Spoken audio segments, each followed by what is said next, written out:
Good afternoon, everyone. It's great to see everyone that's here. I know it's been a while since the group was able to meet formally. I'm sure as most in our field are feeling the strain of uh, COVID and changes and constant battle of covering different roles and responsibilities that might not always be in your role. But we are so happy to have everybody back together again and get some meetings back on the books. So we actually already even have January's meeting set, which all that information will come later on down the line. But I guess for those that are new with us today, my name is Joel Gatti. I'm with Oklahoma State University in our operations manager position, which is in our facilities area of the department. The committee chair, Teresa, she's not able to join us today, so she would be the other lovely face, and that would be with us on these calls. But in her absence, I'm stepping through just to get us rolling. So one key note that we want to talk about is that this is a very non-traditional based webinar.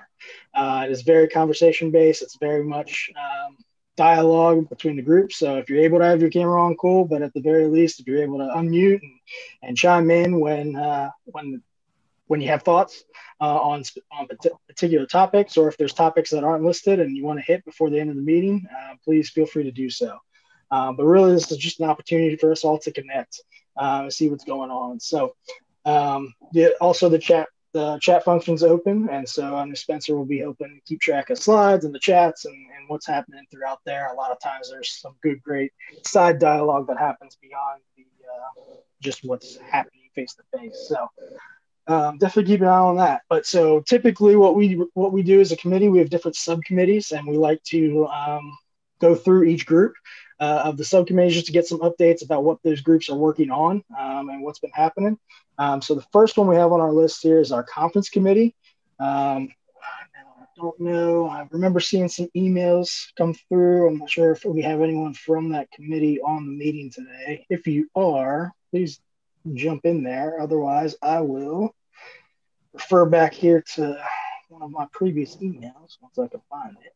I think, if I remember correctly, obviously we had the October conference, which was a lot of what that group was focused on, making sure pieces were tied together. I think there was a record number of attendees, and if you were someone that was able to be registered for that, I think we still have some time where you can get in there and watch some past sessions if you weren't able to attend everything. I know that they have some upcoming meetings on their books to do some recap and provide some additional follow-up for the plans moving forward and what they hope are they're able to do in the long run. So since that group is not here, we will slide on to the next one, which is our Education and Resource Committee. Steve McKenzie, did I see you on the call today? I'm on, Joel. Yes. Hey, Steve, how are you? I'm doing well, and you? Wonderful, wonderful. Good. I really don't have a lot of updates from the Education and Resource Committee kind of thing. We haven't had the opportunity to meet lately, but we did, it was obviously the conference was good and extremely well attended. So that was really a positive to see this year. Though I did miss a lot of just the face-to-face and, and the personal connections that are so valuable at that committee or at that conference. So, like I say, no real update, but we're hoping for a strong 2021 and the conversations with the committee chairs and stuff in January to really hopefully help define the direction of this committee going forward. Awesome. Yes. And as Steve noted, if you are looking for ways to get involved, later on down through the slides, we'll get to a link, and I will post that in the chat as well. That allows you to, if you're interested, you can basically, it's a check mark box, and then we can make sure to get you routed to the right folks and get meetings on your schedule and whatever else and in the loop, in the dialogue loop that happens through everyone's inbox outside of the regular slated meeting times. So Thanks, Steve. Good to see you. The next group we have is our Committee for Recruitment of Minorities and Women in Housing Facilities. And that is chaired, that subcommittee is chaired by Didi Kanikkeberg, I think. Didi, am I butchering that? No. Excellent. Way to go. Yeah. It's a tough one. Good job.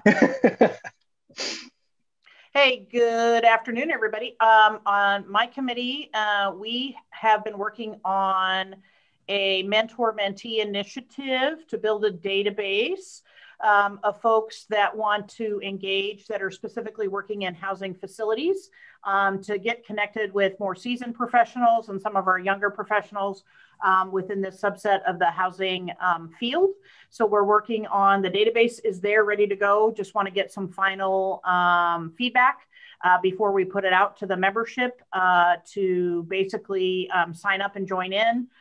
So I'm doing that. And then I think we want to talk a little bit about our committee and perhaps maybe some nuances with our subgroup name, which if we have any feedback and all that, I see that Josh is on the call. So I think we'll be forwarding some recommendations off to Josh. And our next meeting will be this Thursday. And it would be 3 o'clock Eastern Standard Time because it's noon Pacific Standard Time where I'm at in Idaho. So that is our next plan. So just doing some final refinement on that database, and then we're going to post that out to the listserv so folks can jump in. And then again, what we hope to do is build that database and get people connected that are working in the field of facilities, so within campus housing. Awesome. Thank you, Dee.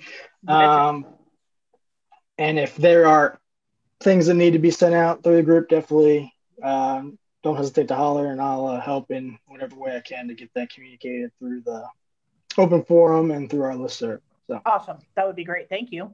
Yep, absolutely. The next committee, subcommittee that we have is the Communications Committee, which, hey, that's me. It's a one and only committee group, but I'm always open to others joining me and helping in that in the different messaging options. I think we've had some conversations as a full committee about, can there be ways that we can interact more offline and outside of just the specific meeting time and what that looks like. So if there are any thoughts or opinions, or you want to help in that effort, by all means, let me know what those are. You'll see, I'm trying to copy here real quick. Yeah. Get this lead.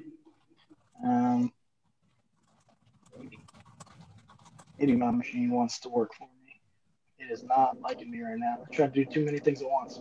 But we do the interest form that I had referred or spoke about earlier. We have that listed here, and I just almost broke my computer. So I'm just going to not even try to post that. Spencer, if you could probably copy that over into the chat, that would be great for the folks here if they haven't seen that before. But keep an eye on your emails, or if you know staff, if you have staff that you supervise or other folks that you might think in your organization that would benefit from being on our main committee listserv, send them my way. I'll get them added onto our list, and then whenever we have meeting updates to send out, they'll get them there. We usually try to duplicate, the efforts of sending something out, but also putting it on the open forum. But so for some people, they don't get a chance to check the open forum every day. And so that's just another opportunity for them to be able to see the messages that are getting sent out from us. So, and Joel, I was able to put that link in the chat. So thank you so much. Good stall tactic. I appreciated it. It's in there. Perfect. Wonderful. Thank you so much, Spencer. The next subcommittee that we have is our Sustainable Facilities Committee.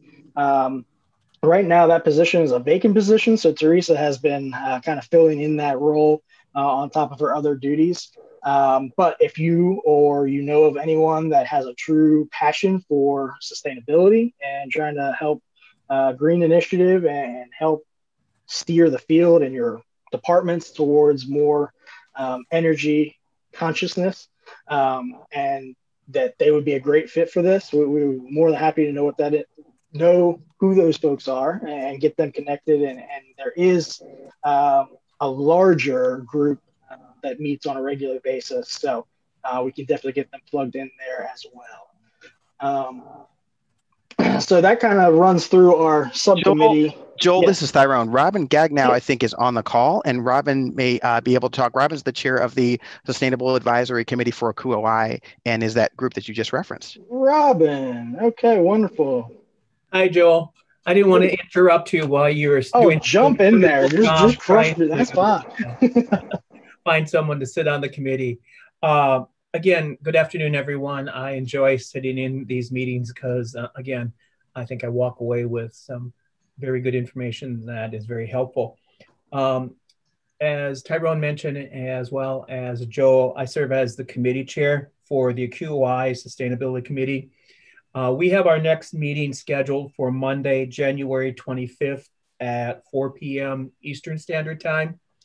I need to talk with probably Spencer before he leaves because my contact from ACUHO-I is not there anymore. So I'm going to need some help. Robin, I'll be your contact. Don't you worry. Don't you worry. Thank you. That answers one of my questions. But one of the things that we're currently working on is our newsletter. I'm finishing up on the last article. I just completed one for campus race to zero waste. I think most of you might know that Recycle Mania has changed its name for the upcoming year, and that will start the end of January and go for the next 8 weeks into the end of March. And so I have an article in the newsletter that talks about the change and some of the different categories they've added to Recycle Mania for the upcoming year. And then we have 3 other articles, I think, that will talk about sustainability or focus on sustainability and on campuses and the residence halls. So again, if you're interested, information should be going out probably after I have a chance to talk with Spencer, probably sometime in January. Please feel free to join, or if you have someone at your institution that may have an interest in sustainability, please forward them our names. We have a good standing committee, about 8 to 10. 2 or 3 are, depending on if they can fit in their schedule, also attend. So we're looking forward to this upcoming year. I know for some of us it's been a little difficult due to COVID-19, but again, I think it's one of those things that's one of those challenging types of things that we in housing face, and we overcome it, and looking forward to the upcoming year. So thank you for letting me share my 2 cents. I'll turn it back over to Joel. Thanks, Robin. And didn't mean to try to overtake your points there. So you articulated that far better than I was able to. So thanks for being here to be able to do that. So that runs through our list of our subcommittees and our updates from those different groups, which brings us to our next section, which is probably the section as to why you actually registered to attend today. And it's our consult with colleagues section. Please keep in mind that we generate the topics that we talk through from the registration form. So anytime you're registering for us, throw something in there, even if you haven't figured out or it's not that big of a deal, but you're just curious about wanting to know what other places are doing, list that in there, and we can definitely make sure that it is added on our running list. The first topic that I saw a couple times come up in our registrations for today's meeting was in regards to required testing after winter break. Wondering what institutions are doing, what that looks like on your campus. I can kick off from the Oklahoma State standpoint. We are requiring all on-campus residents to test when they return from break. I should backtrack. We have canceled spring break. Because of that, we pushed back the start of the spring semester a week. So the first day of classes is the Tuesday after Martin Luther King Day in January. And so that will be the first week of classes, and then it'll run straight through until May. And because of that, the institution or the leadership at OSU has decided that they want everybody to retest. Students can either test here on campus. We have a free opportunity for faculty and staff and students to be able to test at our University Health Services. They can either do that or they can get a test at home prior to coming back. I think it's within 10 days is what they put out there. And they just have to provide proof of that test. There hasn't been any sort of information or what are the ramifications if someone doesn't, other than that University Health Services, Housing and Residential Life, and other departments will be reaching out to follow up with those folks that haven't turned in that paperwork or gotten a test. The same goes for Greek Life, that they are also requiring that there. There hasn't, obviously, with off-campus populations, it's a little harder to enforce that, but they are encouraging as many people as possible to test. So as there isn't going to be any sort of roll through, everybody comes and stops at one point on the way coming back to campus, but that's at least what we're doing here. What are other folks at other institutions doing?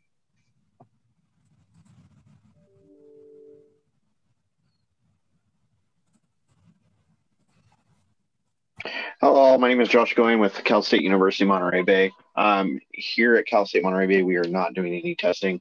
We had downsized our population down to around 9%, put them all in single apartment, 2-bedroom apartments by themselves.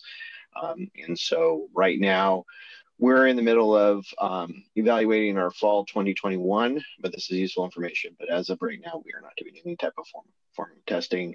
If people leave for winter break and they come back, we're monitoring who they are, but nothing has been set down by our Department of Health or our university.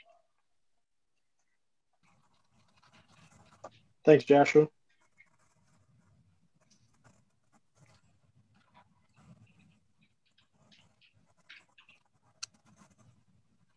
So this is Thyron from Ohio State, one of the 3 OSUs that are on the call right now. I saw someone from Oregon State post something. So we have been testing our residential students weekly. We do a saliva test, and so it's moved from being something that we have farmed out to another company to something that's being able to be done in-house. I don't know what exactly for certain what our plan is. It may be a combination. The students will test prior to being when they arrive on campus, but prior to that, I believe part of the plan may be, again, wet cement to send a test home and have them test prior to arriving. So some staff that have been, like I was one of the staff members working in QI housing. And so some staff members are doing surveillance testing. So we're testing weekly as well. We have a small on-campus population now that wasn't able to return. Those folks are testing. And then our off-campus population are randomly requested to come in and take tests. So we are doing required testing at our institution, and it's pretty robust in terms of how often it takes place. And so, yeah, that's kind of where we are right now, but not solidified in terms of what that's going to look like for students returning, but we certainly know that testing will be part of that. Thank you, Thyron.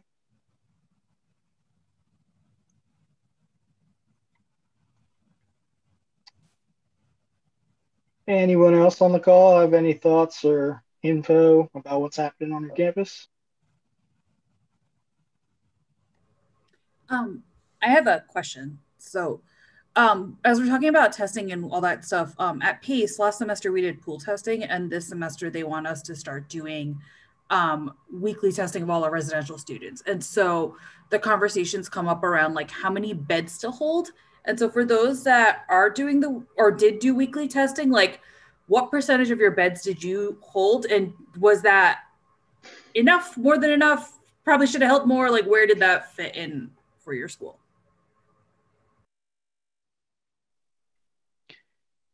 So I don't know the percentage right offhand. We had three residence halls, this is at Ohio State, 2 smaller residence halls and 1 larger hall.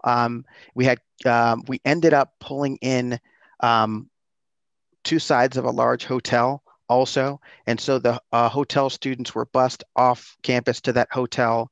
The students that tested positive were bused off campus, and we tried to keep the students in the residence halls that were designated as quarantine housing for folks that were contact tracing had indicated that they needed to quarantine. But we went through a cycle at the very beginning of the semester where it just sort of ramped up, and then we hit a really, big peak. I think we may have had, I can't remember what the number was. I don't want to speculate because I keep looking at that recording sign right there. So we did blow past what we thought that we were going to have in terms of quarantine and isolation housing pretty quickly, and ended up having an off-campus hotel for most of the semester. But we ramped down, and then just as the numbers started kicking back up here in Ohio, our students were leaving campus. And so we sort of dodged a bullet in that respect. There's actually one student. Oops, Thanks. Yeah, I can say from Oklahoma State, we had 2 floors that were originally going to be housing a Greek chapter, and they ended up backing out of that plan because their construction project went on hold because of COVID. Go figure. And so we utilized those 2 floors from the very beginning as like, hey, these will be some of our isolation quarantine locations. It's suite style housing. So we had identified those.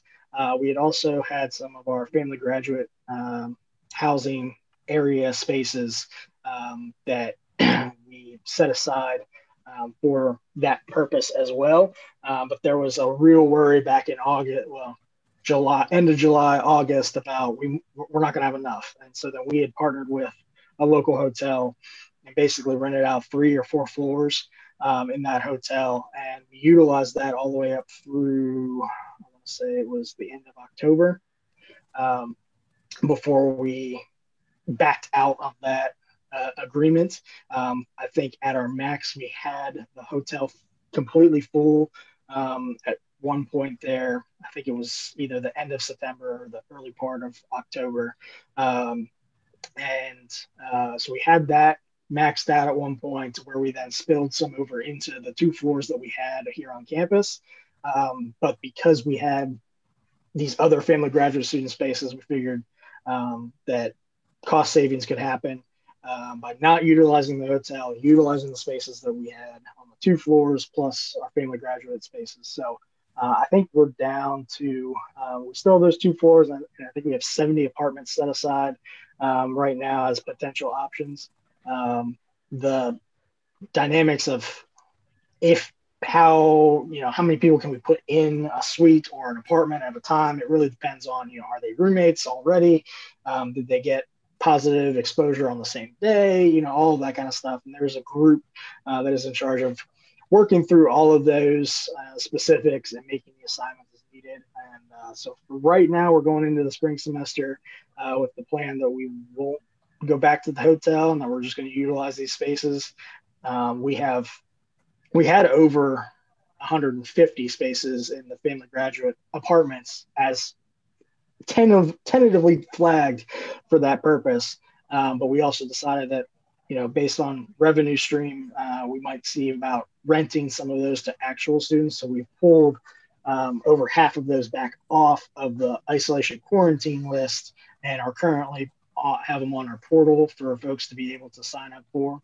I would assume if we don't fill them, then they will just revert back to being potential isolation quarantine. So I think that's info I can give from our end of things. Anyone else have thoughts?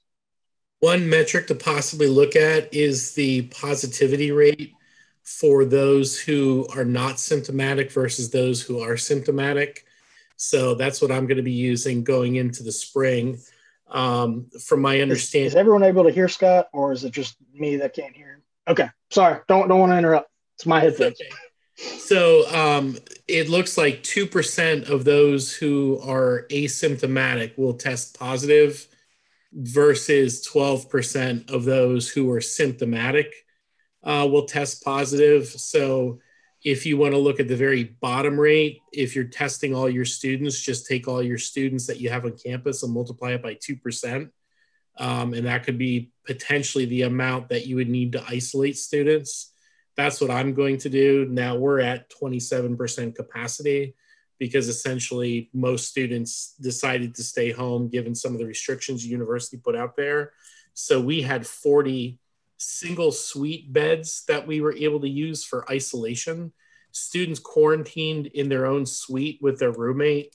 And then if they were actually positive, then we isolated them in those single units. So we're going to use the same strategy.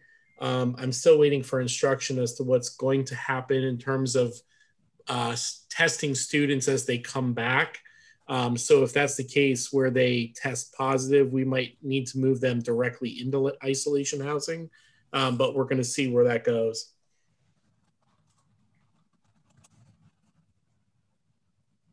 Thanks, Scott. Didn't mean to interrupt your flow there. My headphones gave way. So,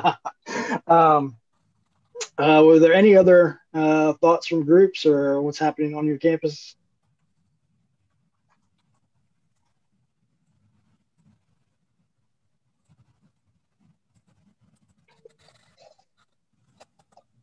Well, I appreciate all that dialogue. That was great. The next topic, we'll move on to the next topic. And this is a rollover from our last meeting, and I can't remember if we had actually gotten to it or not. So I just figured we'd hit it again. Cleaning frequencies and protocols. What does that look like for different campuses? Are you doing more in certain areas based on your housing? What are you doing for specific isolation quarantine spaces? Anything along those lines? I can go. This is John from Chilean University. Hey, John. For our common areas and shared, our like large gang style bathroom spaces, we are cleaning them, doing a deep clean in the morning, a disinfection every 2 hours after that, and then a deep clean every evening. Suited restrooms and apartment restrooms are getting cleaned once a week based on a schedule. And then for spaces where someone either was quarantined or was isolated, we contracted that out to ServPro to do a quick turn on those spaces because we needed them right away. Hello, this is Josh from University of Washington, and we have essentially doubled our disinfecting frequency for common areas, particularly focused on high traffic areas, touch point. So that's a full deep clean in the morning and then a second disinfect pass in the afternoon, 7 days a week.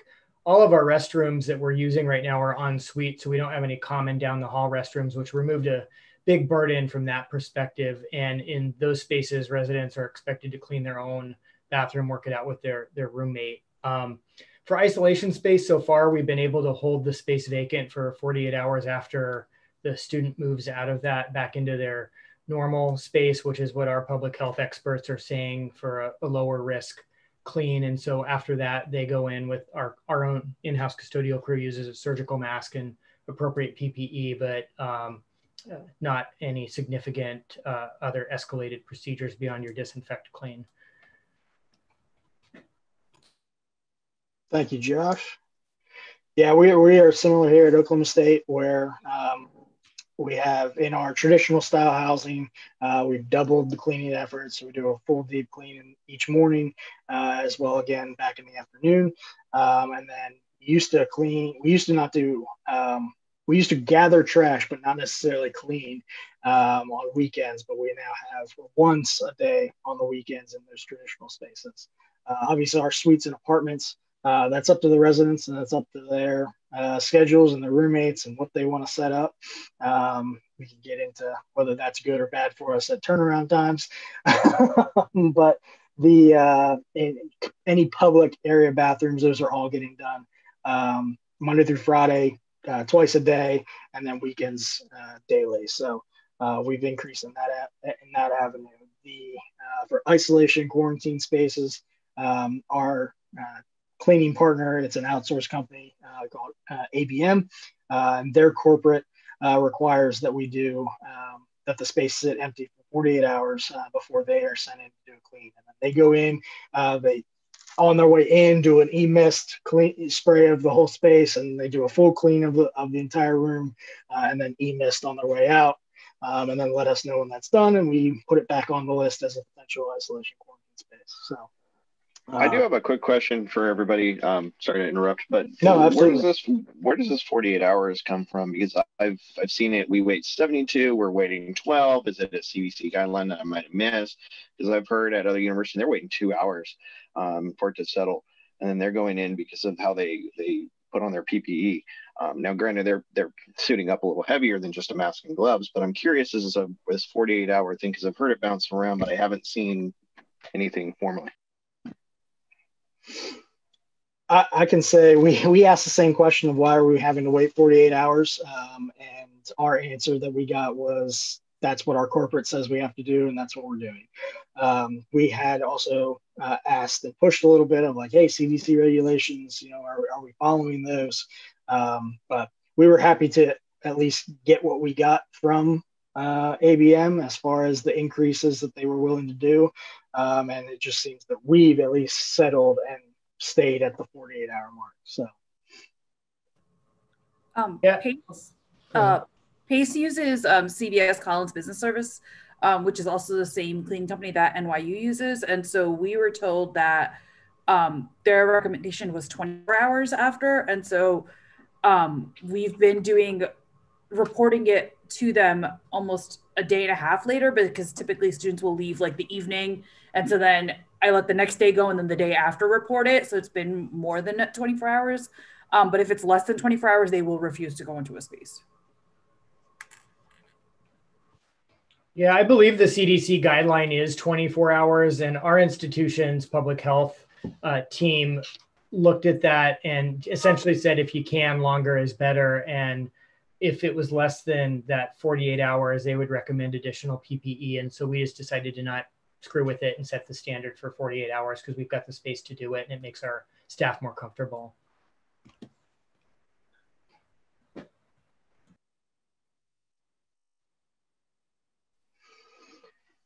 Is there anything else that anyone would like to ask about or hit on before we slide on to the next topic? That was all great info, I think. The next topic we have here is vacant buildings. Obviously, as we're getting into the winter break time frame, we at Oklahoma State don't close our halls. Residents have full access to the halls for the entire length of their contract, their 9-month contract. So we don't officially close. We know that a lot of students do leave, and we encourage them to leave if possible, but there's also some populations that can't, or it's better for them just to stay here. It's a home life. So we don't typically have ever a fully vacant building. But as occupancy numbers have gone down, I was just curious as to if anyone has vacant buildings and what you're doing with those, how you're monitoring them. Are you doing any special projects in them? Anything along those lines?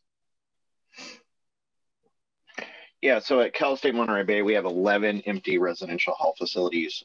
We only use our apartment, and we have decided to take the initiative and actually go ahead and do some massive $10, $12 million worth of preventative maintenance. We are having our student housing staff go in and do plumbing checks to ensure that the toilets are flushed once a month.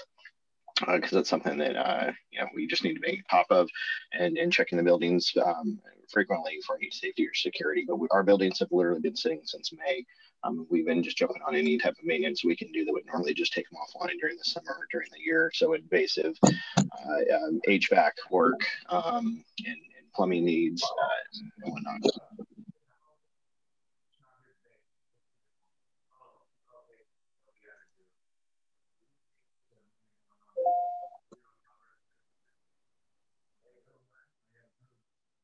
Thanks for that info, Josh. And kind of the next topic on our list is entering winter break. Has there been anything that that your groups or your staffs have been focused on while entering a winter break period? Anything beyond the normal, make sure windows are closed and doors are locked?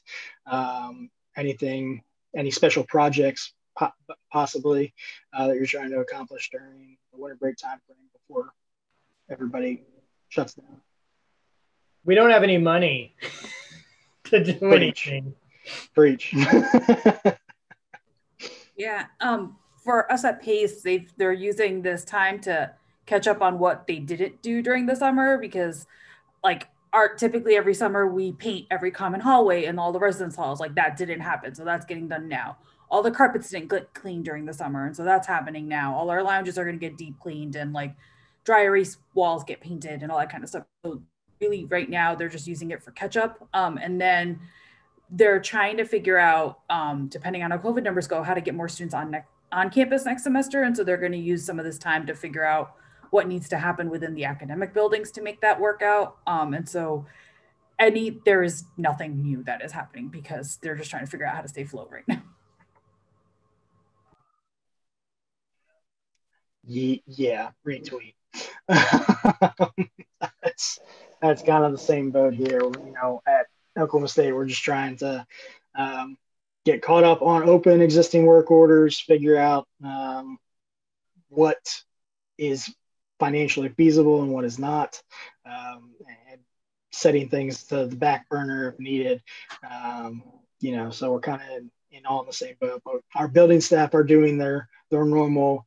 Well, and actually, the vast majority of our residents left the week of Thanksgiving, so we didn't have a fall break this year, and we gave the university gave students no classes the full week of Thanksgiving, and so because of that, a lot of our population left at that time. However, we had 2 weeks of online class after Thanksgiving break, and we did see some students come back because they needed a lab, or the Wi-Fi was better here than it is at home, or whatever. And so we did have students come back in that aspect. But they have since, last Friday was the last day of finals, and so our population numbers have really dropped. We cut back on our dumpster recycling pickups to try to help save some costs. We did also instruct our cleaning company to cut back from the 2 time a day frequency in our community bathrooms to just once a day, and keep that through Monday through Sunday.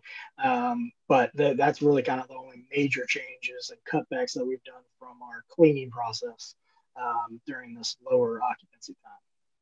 Was there anyone else that had any thoughts or info that they wanted to share regarding winter break prep or anything that's happening? At Oregon State, we too, obviously, like everybody else, are facing a budget challenges, but we do have our own internal facility services team that are just for housing. And so in addition to completing work orders, we've also been leveraging our licensed trades to do some projects that we may typically have done by outside contractors, because we have a little more time. We're at about 50% occupancy. So we've done some work in some of our low occupied, or we have one residence hall that's unoccupied. And then we're doing some larger kind of plumbing work that we're able to get done because we have very few people on campus over the winter break. So just kind of trying to think creatively and do some work that we may not normally do, either because we wouldn't have time, or we'd contract out if we had a few more dollars. But just that's kind of what we're doing. Thanks, Ethan. So the next topic I have on the list is, what will spring look like? I think that's kind of a curiosity question that a lot of us are wondering. We always at Oklahoma State have natural slight dip in our occupancy numbers, just from students that will transfer, graduate, decide to move back home. We've seen a lot more folks breaking their contract. As they said, my classes for all next semester are all online. There's no need for me to be here. I'll pay the penalty and get out of my contract now and just live at home. So we are expecting a little bit of a larger dip in those numbers come spring. But just what else? What are some of the thoughts from each of y'all's campus for spring?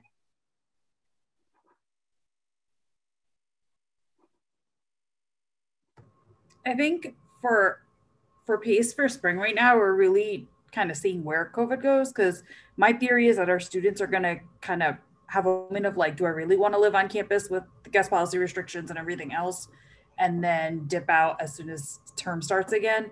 The other thing that we just announced is that the first 2 weeks of our spring semester is going to be fully remote, and then classes will start in person after for those that are in person. And our faculty are still hesitant about being in classrooms because we've had some situations where a student tested positive, went to class, and now all of a sudden the entire class is under quarantine. And that was 2 weeks of faculty not being able to teach in person. And so, I mean, I want to be optimistic, but I think the realistic side of me is just everything that we're trying to do to increase occupancy to get people on campus is probably not going to work out as well as people are hoping it's going to.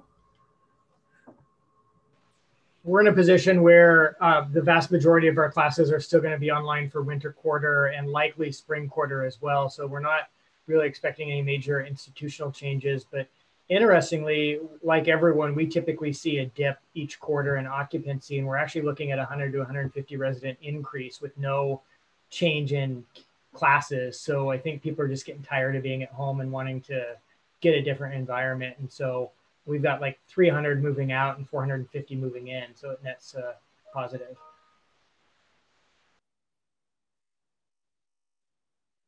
Yeah, I would agree with you. At Cal State Monterey Bay, we're in the same boat. Again, our numbers, we went down to 9%, 8%. We had 375 for fall, and we're expecting 450 plus for spring.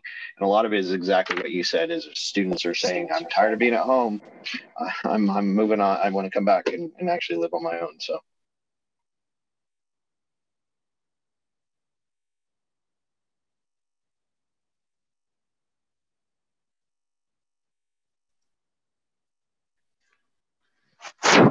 Any other thoughts or information there on the spring plans or what things might look like? We do know Cal State Monterey Bay is not doing it, but a few Cal State university systems here in California are postponing the actual start date of classes by 2 weeks, but they are letting students move on. And so that's almost a built-in quarantine. You can come and stay, but you can't actively go to class until XYZ, which is allowing that buffer point. Just some information. Thanks for sharing.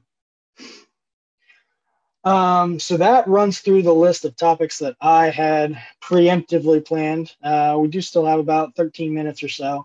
Are there any questions or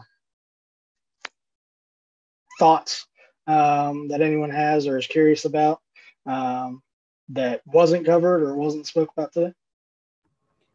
Has anybody started thinking about fall 21 and occupancy and setup and whatever? I mean, I don't know how many of you all do assignments and operations, but room selection's about to roll around and I don't know where to go with this yet. That's the question of the day. We're running 3 scenarios under the philosophy of waiting as absolutely long as we can to make decisions, as long as it doesn't jeopardize the student experience or our operations. And so we're pushing back some internal deadlines and really just trying to push that decision until spring. But one scenario is basically status quo. One scenario is conditions improved, but still some public health limitations on room capacities. And then the third scenario is a normal full year. And in that, we're sort of worried about actually overflow with pent-up demand and trying to figure out how to deal with that. So those will all sort of come together with staffing plans and budget plans, and hopefully something will land as this vaccine gets rolled out.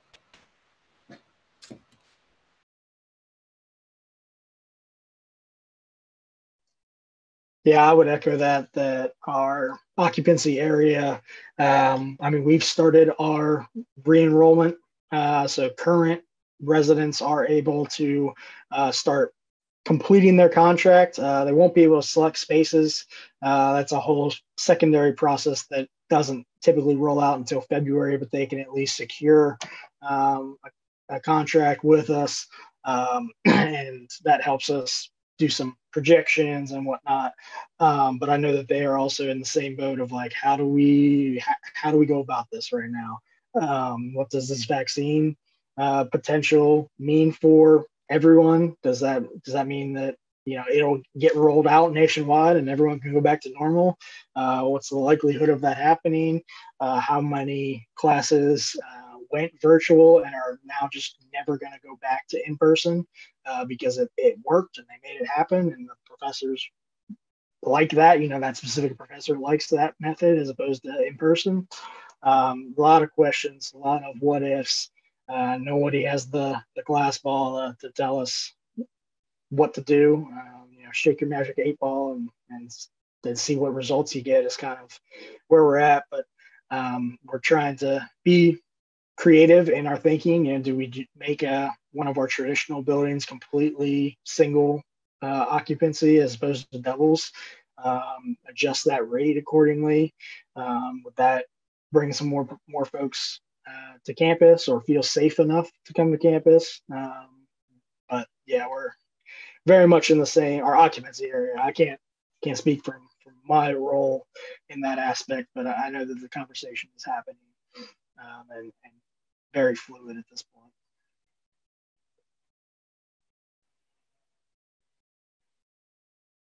Any other thoughts on that?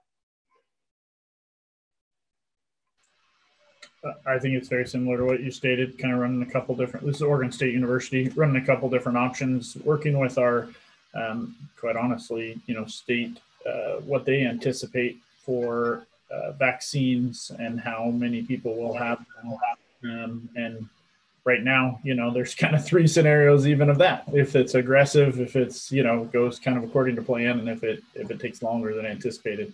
But I think kind of right now, we're looking at fall being close, but not all the way there with regards to, herd immunity or everyone being vaccinated. So at least in the fall, maybe having some, but similar to like Josh was talking about, whether or not there's pent up demand from students, as we're already kind of seeing for people applying, more people applying for winter and spring than we've seen historically after being at home for a long time.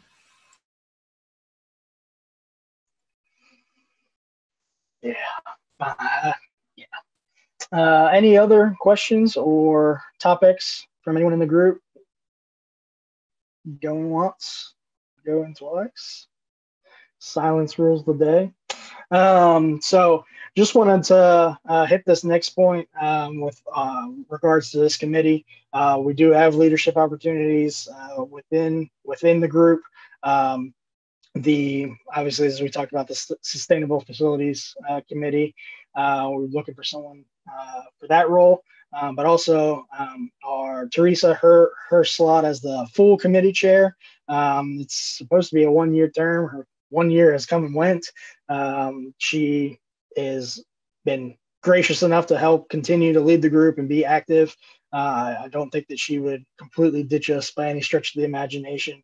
I know that she is still planning to be heavily involved, but that position is on the docket as well. So if that's something that would be of interest to you, definitely let us know. We can figure out getting you connected on that front. So our next scheduled meeting, we plan to have, like I had said earlier, January 25th, 2021 at 3 p.m. Eastern Standard Time. I will be sending out information with the link on how to register for that meeting. So I'll send that out to the email listserv. If you're not on that email listserv, let me know. I'll get you on it. And we'll also post it again in the open forum. So if you or your staff are keeping eyes and tabs in there as well, it will also have the link. So be more than happy to get anyone else on the list as needed. So please don't hesitate to reach out, and we hope you're able to join us for that next meeting, the first one of 2021. So I do want to say, as we close on this meeting, I hope everybody is able to get some time away, be able to recharge the batteries a little bit. I want to thank you for everything that you're doing on your campuses, and it's not easy work, and then also trying to keep up with all of the other fun things that we want to do, and be a part of. Sometimes, I mean, even myself here being, on top of things for this group, it gets pushed down the list whenever we have other stuff pop up on our campuses in our day-to-day roles. But definitely appreciate everyone being able to join us today. I hope you all have a wonderful and happy and safe holiday, whatever that holiday travel plans look like, however you may be celebrating. It's all a new crazy norm that we're all having to deal with. But definitely take some time for yourself. It's a very important, and it helps in your work-life balance and all that stuff to make sure to recharge those batteries. So, Spencer, is there more that you wanted to speak to the group before we adjourn? No, but I just say looking forward to seeing y'all in January. Take a break, stay safe, stay healthy, do your best on your campuses. That's all we can do right now. So thanks again. We did record this. We'll post this on our YouTube channel. If you've got any colleagues who weren't able to attend. And Joel, great job being maestro today. So thanks everyone for taking the time. Thanks, y'all. It was good to see you.